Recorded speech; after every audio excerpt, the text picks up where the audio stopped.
So as we know, anyone who's been in a gym, perhaps even someone who's worked in industry, may have seen people wearing weight belts, often designed to stabilize the core. But just like any time you support something that's biological, it gets weaker. For a long time, we've known that wearing a brace around the neck when you've got a whiplash injury is a great idea in the short term, but you want to get that thing off as quickly as you can. Same with the plaster around an arm that's been broken. It just takes 6 weeks and you've lost 40% of your muscle mass in that broken arm. So the same applies to the low back. If we wear a belt, it makes it weaker.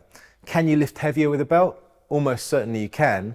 And the reason for that is that you're actually doing the work of the transversus abdominis and some of the other stabilizer muscles by using the belt. And that means that you can put more of your neural drive into your prime movers, so the muscles that are involved in the actual lift. So imagine you've got 100 units of energy and you normally would have to put 15 of those units into the stabilizers and 85 into the prime movers.